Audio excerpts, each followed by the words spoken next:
Hello everyone, welcome again to my channel. तो आज मैं एक्सप्लेन करने जा रही हूँ इस मांगवा का चैप्टर 9। मांगवा की स्टार्टिंग वहीं से होती है जहाँ चैप्टर 8 की एंडिंग हुई थी, जहाँ से हमें दिखाया जाता है कि लिली यहाँ पर बार बार फ़ोन को चेक कर रहा होता है और वो कह रहा होता है कि प्लीज़ आज ही जल्दी से फ़ोन को चेक करो और मेरा मैसेज सीन करो। यहाँ पर वो बहुत ज़्यादा परेशान होता है।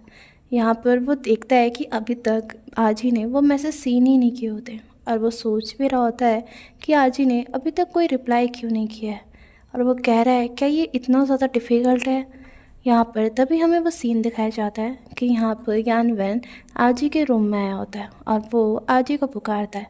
तभी यहाँ पर आजी बोल रहा होता है, ब्रो मैं अभी नहाने गया हूँ। तो यहाँ पर फिर यान वैन सीधा आजी के बेड के पास आता है। तभी वो देखता है कि आजी के फ़ोन में एक नोटिफिकेशन आई है।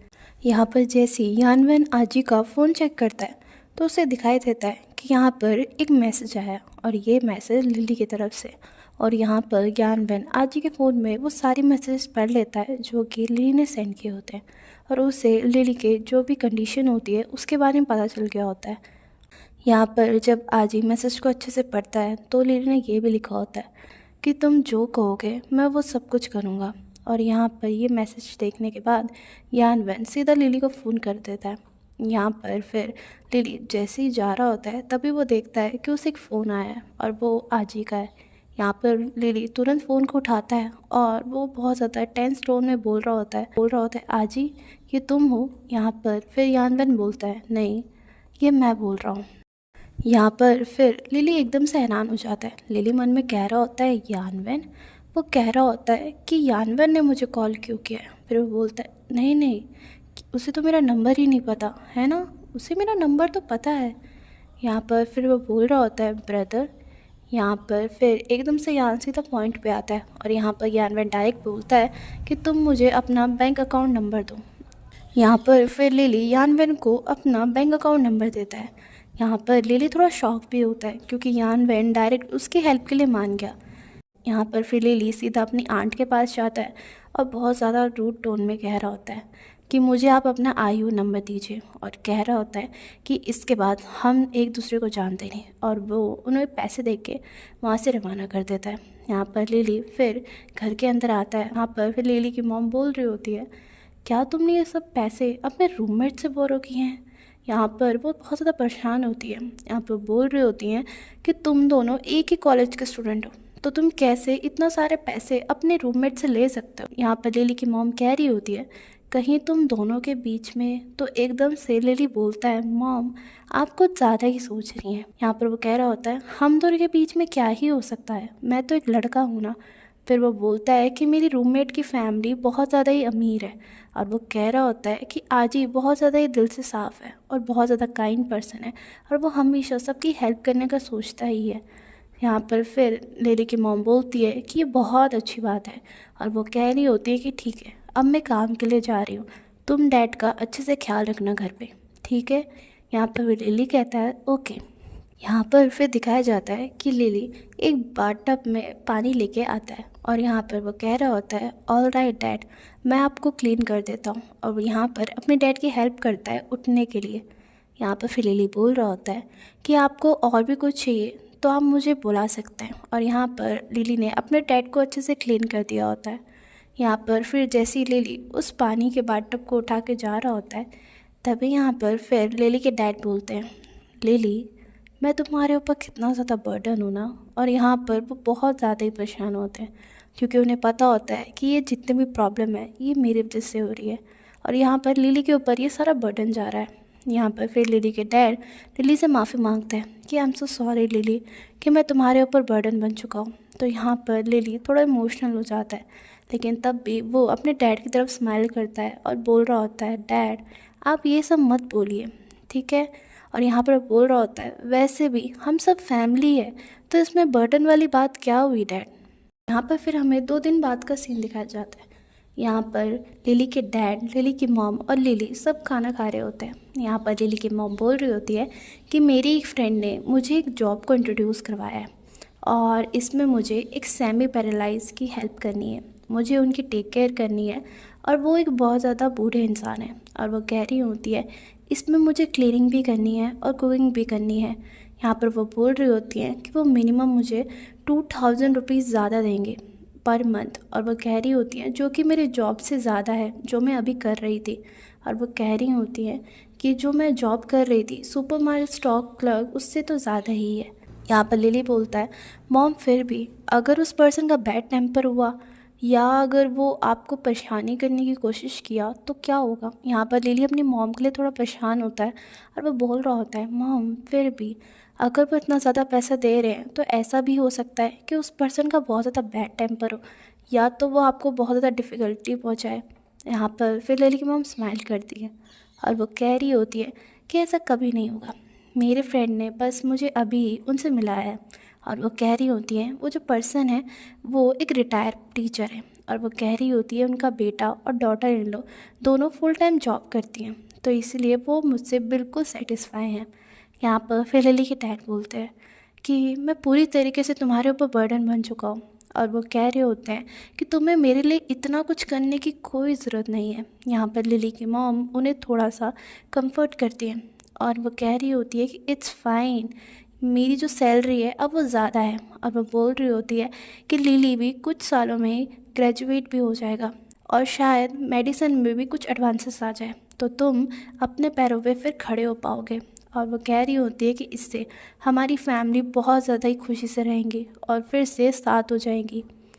यहाँ पर फिर लिली बोल रहा होता है येस दैट, और वो बोलने लगता है कि मैं भी बहुत जल्दी ही पैसे कमाना शुरू कर दूँगा। और वो कह रहा होता है कि आपको चिंता करने की बिल्कुल ज़रूरत नहीं है, आप किसी चीज़ के बारे में मत सोचो, बस आप अपनी थेरेपी के बारे में सोचो, ठीक है। यहाँ पर लिली की मॉम कहती है तुमने स्कूल जाने की ट्रेन की टिकट बुक कर ली है। तो यहाँ पर फिर लिली बोलता है नहीं अभी तक तो नहीं। फिर वो बोलता है कि मैं बस अभी इस पेज को रिफ़्रेश करता हूँ और फिर से ट्राई करता हूँ। तभी यहाँ पर उसे आजी का मैसेज आता है और आजी ने अपनी बहुत एक अच्छी सी फ़ोटो सेंड की होती है। वो कह रहा होता है देखो मैं कितना ज़्यादा मज़े कर रहा हूँ, और यहाँ पर वो बहुत ज़्यादा हैंडसम भी लग रहा होता है। लिली ये देखने के बाद स्माइल करता है। फिर लिली बोलता है कि प्लीज़ ध्यान से, और वो कह रहा होता है कि मैं इसकी बहुत सारी फ़ोटोज़ निकालूंगा और इसे अच्छे से बेचूंगा। यहाँ पर फिर आजी बोल रहा होता है क्यों ना तुम बहुत सारी फ़ोटोज़ लो, और वह कह रहा होता है कि मैं थोड़े से अपने ऐप्स को भी ज़्यादा दिखाता हूँ कि तुम्हें कुछ ज़्यादा ही अच्छा प्राइस मिले। यहाँ पर फिर लिली ये देख के स्माइल कर रहा होता है तो लिली की मॉम पूछती है कि लिली तुम किससे बातें कर रहे हो। तो यहाँ पर लिली बोल रहा होता है कि मॉम ये मेरा रूममेट है। तो यहाँ पर फिर लिली की मॉम को याद आता है और लिली की मॉम बोलती है अच्छा ये वही रूममेट है जिसने तुम्हें पैसे दिए थे यान जी। यहाँ पर फिर एकदम से लिली स्माइल करता है और जोश में बोलता है हाँ मॉम ये वही है। यहाँ पर फिर लिली की मॉम बोलती है कि उसने हमारी फैमिली की बहुत ज़्यादा मदद की है। और वो बोल रही होती है कि तुम ऐसा करो एक वीडियो कॉल करो, मैं उसे पर्सनली थैंक यू कहना चाहती हूँ। यहाँ पर फिर लिली बोल रहा होता है नो नीड। वो कह रहा होता है मॉम वो अभी अब्रॉड गया हुआ है और यहाँ पर टाइम का बहुत ज़्यादा ही डिफरेंस है, प्रॉब्ली वो अभी सो रहा होगा। और वो बोलता है कि बिसाइड बात यह है कि मॉम वो बहुत ज़्यादा ही जेनरस पर्सन है और वो इन सब चीज़ों की बिल्कुल केयर नहीं करता है, तो आपको इस सब फॉर्मेलिटी करने की कोई ज़रूरत नहीं है। यहाँ पर फिर लिली की मॉम बोल रही होती है एटलीस्ट मैंने ये केक आज ही बनाया है। यहाँ पर वो बोल रही होती है कि थैंक यू के लिए ये बहुत ज़्यादा ही छोटी चीज़ है, लेकिन वो बोल रही होती है कि नेक्स्ट टाइम अगर मुझे चांस मिला तो मैं उसे ज़रूर घर पे बुलाऊंगी और उसे प्रॉपर ट्रीट दूंगी, लेकिन तब तक के लिए तुम ये केक यान जी को दे देना। यहाँ पर लिली भी कहता है ओके। यहाँ पर फिर यान जी लिली को और मैसेज कर रहा होता है और बोल रहा होता है लिली क्या तुम्हें रिटर्न टिकट्स मिल गई हैं। यहाँ पर फिर लिली बोल रहा होता है नहीं मैं भूल गया था। तो यहाँ पर फिर आजी एकदम से जोश में कहता है कि तुम कैसे भूल सकते हो, और वो कह रहा होता है कि तुम कितने ज़्यादा सिली हो। फिर वो बोलता है रुको रुको, वो कह रहा होता है कि मैं इसे अभी फिक्स कर देता हूँ। और यहाँ पर फिर आजी बोलता है कि तुम्हें टिकट्स खरीदने की कोई ज़रूरत नहीं है, मेरा जो ब्रदर है वो बस उसी जगह से गुजरने वाला है तो मैं उससे कह दूँगा कि वो तुम्हें छोड़ दे और वो तुम्हें एक राइड दे दे। तो यहाँ पर लिली जैसे ये देखता है तो लिली हाँ कर देता है।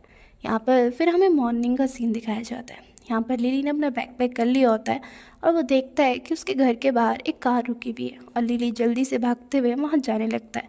वो देखता है कि कार का जो विंडो होता है वो खुलता है और फिर एक पर्सन गाड़ी के अंदर बैठा होता है और वो कार को ड्राइव कर रहा होता है। तो वो कह रहा होता है मिस्टर ली, हेलो, मैं यान का असिस्टेंट हूँ, मेरा नाम है यॉन होंगबो।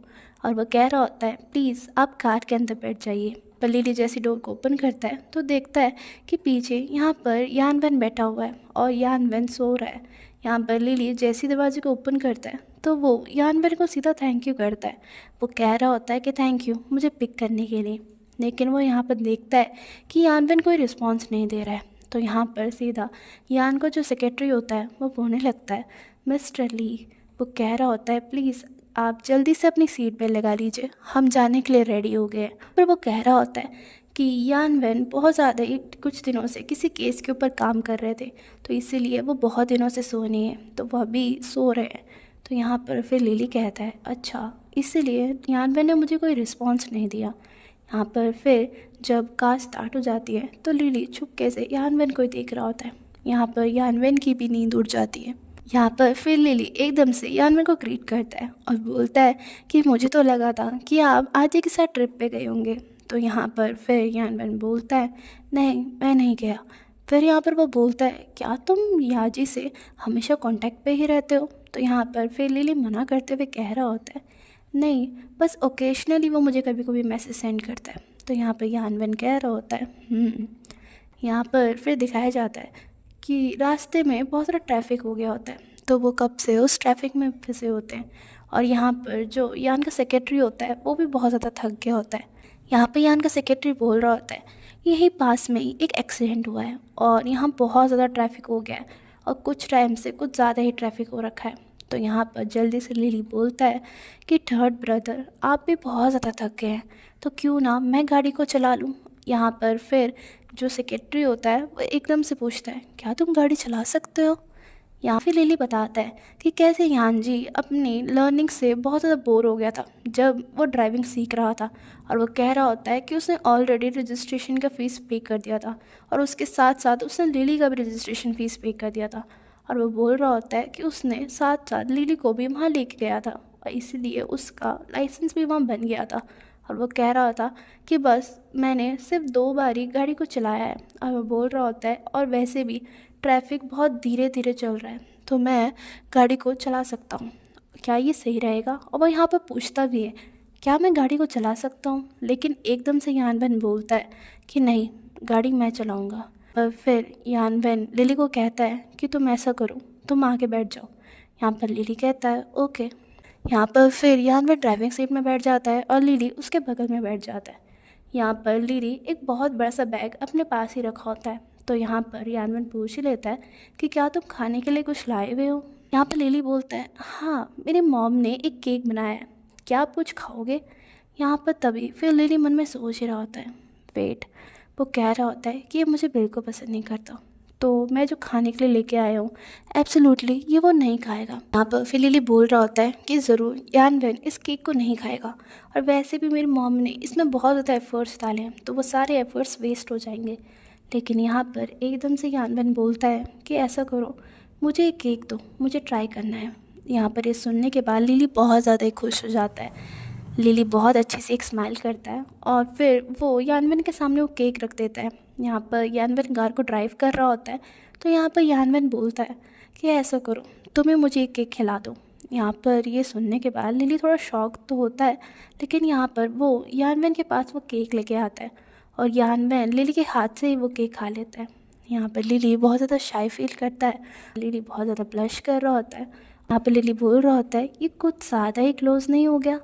यहाँ पर दिखाया जाता है कि यानवेन बहुत सारा डिलाइटली वो केक लिली के हाथ से खा रहा होता है और वो अपने होठ को लिक करते हुए बोल रहा होता है कि ये बहुत ज़्यादा ही टेस्टी है। यहाँ पर ये देखने के बाद लिली बहुत ज़्यादा ब्लश कर रहा होता है, मन में सोच रहा होता है कि ऐसा नहीं लगता है कि ये इतना ज़्यादा अनअप्रोचेबल है जितना मैंने सोचा था। यहाँ पर फिर दिखाया जाता है कि एक विला को, और यहाँ रात हो चुकी होती है और यानवेन लिली को अपने एक पेंट हाउस में लेके आया होता है। यहाँ पर लिली आसपास देख रहा होता है और बोल रहा होता है ब्रदर, और कहता है कि हमें तो इस समय स्कूल के बाहर होना चाहिए था ना। और वो कहता है कि आप मुझे यहाँ क्यों लेके आए हो? यहाँ पर फिर लिली एकदम से बोल रहा होता है क्या आज आपको वो सर्विस दोबारा चाहिए? और लिली ये बहुत ज़्यादा स्माइल करते हुए बोल रहा होता है सो गाइस यहीं पर इस मांगवा का चैप्टर 9 एंड होता है। आई होप आपको मेरी एक्सप्लेनेशन अच्छी लगी हो। अगर आपको मेरी एक्सप्लेनेशन अच्छी लगी है तो प्लीज़ लाइक शेयर और सब्सक्राइब करना एंड कमेंट में लिखना कि आपको इसका नेक्स्ट पार्ट चाहिए। सो तब तक के लिए बाय।